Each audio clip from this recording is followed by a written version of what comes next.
Hello friends, இந்த வீடியோவில் என்ன பார்க்க போகிறோன்னா துளசி அப்படிங்கிற சீரியலில் என்ன போட போகிறாங்கன்னு நம்ம பார்க்க போகிறோம். துளசி அப்படிங்கிற சீரியலில் என்ன போடுறாங்கன்னா, இப்போ வந்து துளசிக்கு வந்து கல்யாணம் ஆகிடுச்சு. ஆனாலும் தென்றலை பற்றியே நினச்சிட்டு இருக்காங்க. அவளுக்கு என்ன ஆச்சோ தெரியலையே, கல்யாணம் ஆகிடுச்சு, அதுக்கப்புறம் ஃபோனே வரலையே அப்படிங்கிறாங்க.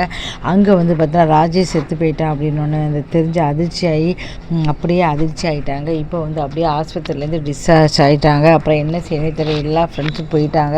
அதுக்கப்புறம் அப்படியே நினைவு இல்லாமல் அப்படியே ரோட்டில் வந்து நடந்து வந்துகிட்டு இருக்காங்க. இங்கே துளசி ஆரத்தி எடுத்து உள்ளே கூட்டிகிட்டு வரோம். என்னாச்சு அப்படின்னா, இவங்க கேஸ் வந்து கோர்ட்டில் நடந்தது, ஜெயிச்சிட்டாங்க. இத்தனை வருஷமாக இல்லாத இது இன்றைக்கி ஜெயிச்சிட்டாங்க. இதுக்கெல்லாம் காரணம் உங்கள் மருமனோட ராசி தான் அப்படின்னு சொல்லி பாராட்டுறாங்க. உடனே சந்தோஷம் தாங்க முடியல. ஏன்னா அவங்க மருமம் அந்த அளவு ராசியானவ, பயங்கர ராசி, அவரால் தான் இன்றைக்கி நம்ம ஜெயிச்சிருக்கோம் அப்படின்னு சொல்கிறாங்க. இப்போ வந்து இதை கேட்டு அவர் ஃப்ரெண்டு எல்லாருமே, இந்த அப்பா எல்லாருமே சந்தோஷம் பண்ணுறாங்க. இப்போ ஒரு வழியாக வந்து உள்ளே போயிட்டாங்க.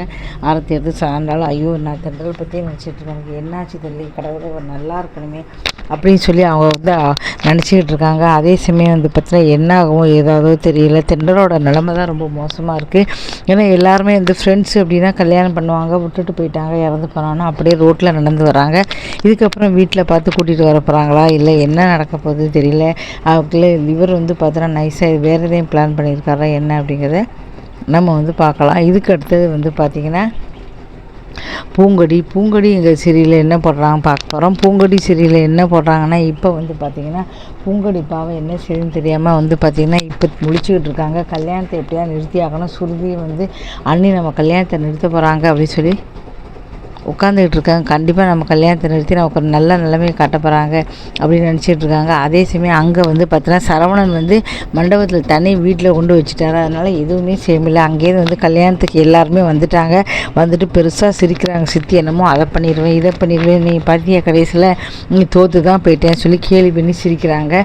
உடனே பூங்கொடி வந்து முழிக்கிறாங்க. இப்போ ஏற்பாடு பண்ணிட்டாங்களான்ட்டு உடனே சுருதிக்கு தெரிஞ்சுட்டு, ஐயோ நம்ம அண்ணியை நம்பிட்டோமே, கடைசியில் அண்ணி வந்து பார்த்தீங்கன்னா அண்ணியால் முடியல போல இருக்குது, அண்ணி சேர்ப்புறாங்க சொல்லி நம்ம கல்யாணத்தை நடத்த போகிறாங்கன்னு நினச்சி உட்காந்துட்டோமே, இப்போ என்ன செய்யுதுன்னு வருத்தம் வந்துருச்சு. சரவணன்கிட்ட போய் சொல்கிறாங்க, தயவுசெய்து அண்ணி கூட எனக்கு பேசணும் ஆசையாக இருக்குது, நீ போய் அண்ணியை கூட்டிகிட்டு வரியா அப்படிங்கிறாங்க. சரி அப்படிங்கிறாரு.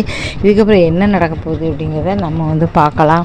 இப்போ அண்ணியை கூட்டிகிட்டு வந்ததுக்கப்புறம் வந்து ஆனால் கண்டிப்பாக வந்து பூங்கொடி வந்து ஏற்கனவே சொல்லியிருந்தாங்க, மணப்பெண்கிட்ட பேசி நம்ம ஏதாவது பண்ணலாம், அந்த மாதிரி கண்டிப்பாக பண்ணியிருப்பாங்களா, இல்லை கல்யாணத்தை நிறுத்த போகிறாங்களா, இல்லை அவங்க அப்பா அவங்க சொன்னபடி நடக்க போதா என்ன அப்படிங்கிறது ஒரு சஸ்பென்ஸை தான் வந்து போய்கிட்டு இருக்கு. இப்போ தான் இதுக்கப்புறம் என்ன நடக்க போகுதுங்கிறத பார்க்கலாம். வீடியோ பிடிச்சா மறக்காமல் சேனலை சப்ஸ்கிரைப் பண்ணுங்கள். நிறைய வீடியோக்கள் வந்து போட்டிருக்கேன்.